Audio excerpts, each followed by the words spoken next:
Volodymyr Zelenskyy says Russia is continuing to attack Ukraine despite Vladimir Putin's unexpected declaration of an Easter ceasefire.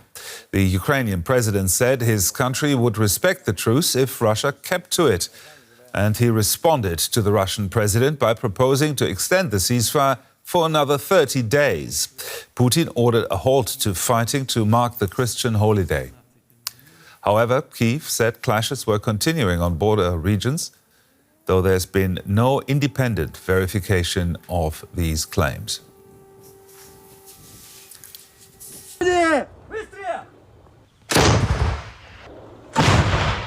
This footage from the Russian Defense Ministry allegedly shows Russian units targeting Ukrainian positions in Donetsk. Hours later, Russia's president ordered the shelling to stop. Guided by humanitarian considerations, today from 6 p.m. through Sunday evening, the Russian side declares an Easter truce. I order all military actions to cease for this period. We assume that the Ukrainian side will follow our example. Here in Kyiv, Ukrainians were deeply skeptical of the Russian president's talk of a truce. Tonight in Ukraine, and especially in Kyiv, we expect missiles. There will be no ceasefire. That's what I think. I do not believe his statements, because Russia is a terrorist country, and they constantly lie to the international community.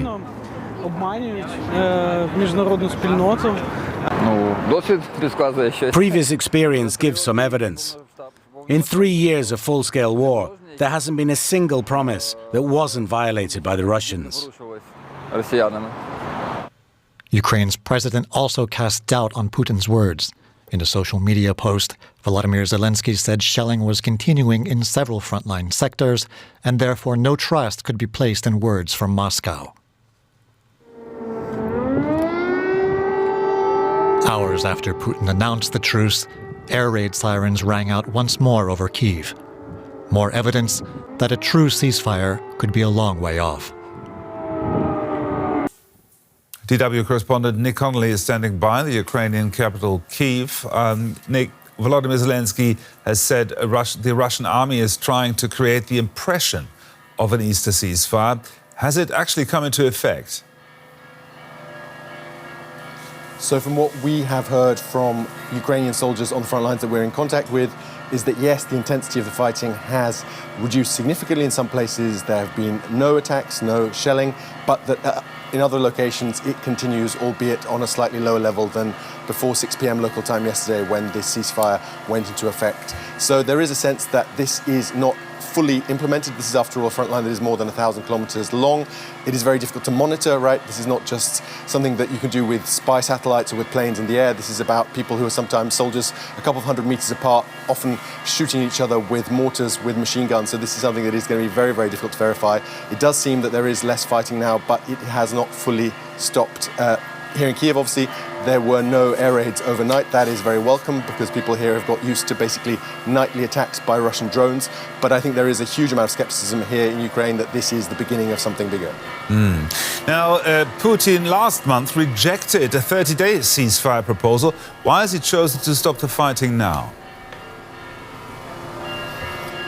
So the way people read this here in Ukraine is that this is just about the blame game, that Putin simply doesn't want Trump to blame him for his kind of American diplomatic whirlwind. We've seen these attempts to end the war failing.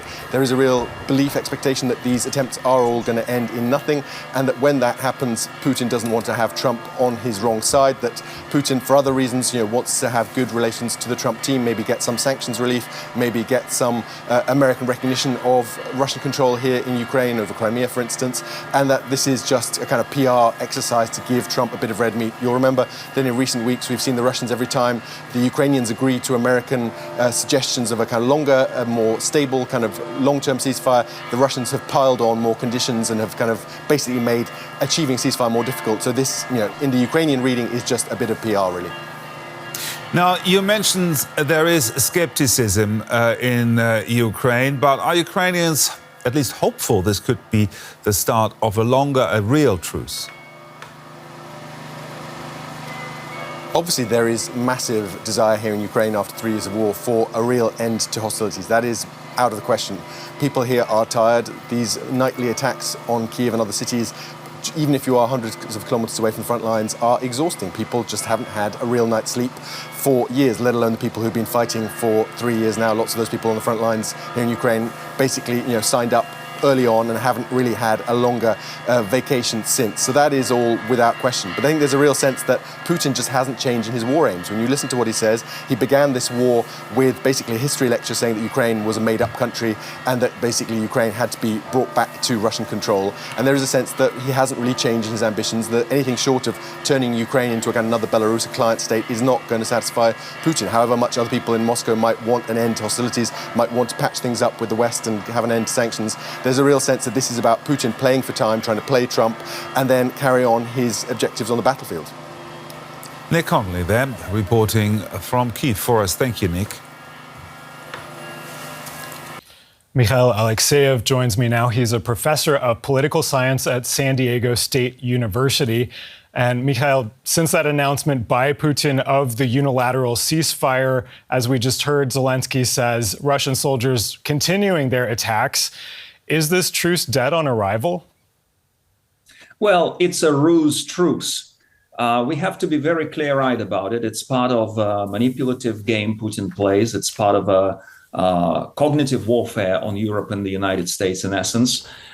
Three things to be said about that. First, the propensity of people to just grab the headline and run with it is what Moscow counts on. That people are not going to investigate whether this, what Russia is doing, that it's continuing military operations. They won't put it in broader context of past violations. They won't think of that Russia didn't agree to Donald Trump's 30-day ceasefire proposal to which Ukraine agreed. They will just get that thing. Oh, Putin wants peace. He's a good Christian. And that would be, from Moscow's standpoint, something that could resonate with, say, evangelical Christians in the United States, who are the broad base of support for Trump. And that would incentivize Trump to also portray Russia in positive light, that Russia is the party that wants peace. So Russia is not to blame if peace negotiations stall. The second part of it is in the second half of Putin's announcement, he spends a long time saying that the real threat comes from Ukraine, that we would respond if Ukraine violates the truce, etc., basically shifting blame and saying that Ukraine is more of a cause of the conflict or any potential breakdown in peace negotiations than Russia. And thirdly, this proposal changes in many ways the whole narrative of war, what Kremlin tries to achieve is to keep people seeing what's happening on the battlefield as this kind of constant give and take, action, counteraction. Well, there was some conflict, then there was ceasefire. Now one side may violate it, now another side may violate it, rather than seeing the conflict for what it is, an unrelenting mass Russian aggression against a sovereign state to deny its sovereignty and independence. Now, the announcement comes just a day after Donald Trump and his Secretary of State, Marco Rubio, both hinted that the U.S. might abandon the peace talks. How much of a role does this timing play here? Well, I think it does. I think it's basically very much related. I think that, again, the objective of the Kremlin here is to take the blame for military action off Putin and to kind of go into that breach that I think the Kremlin sees in the U.S. position, with Trump saying, oh, Putin is the one who wants peace. And so to enhance that, to expand that, when there are, say, Ukrainian rallies here in the United States, one chant that you would hear sometimes at these rallies is, if you think that Putin sucks, give Ukraine a couple of bucks. Well, if Russia can expand the narrative that, well, Putin doesn't suck, he's somebody who's positive and wants peace, then what's the rationale for assist Ukraine? So that is part of that strategic, I think, narrative, particularly at this time, when the Trump administration threatened to just pass on the peace deal. And so the Kremlin's objective would be, if the United States does it, that it doesn't provide military assistance to Ukraine. Mikhail Alexseev of San Diego State University, thank you for your insights. My pleasure.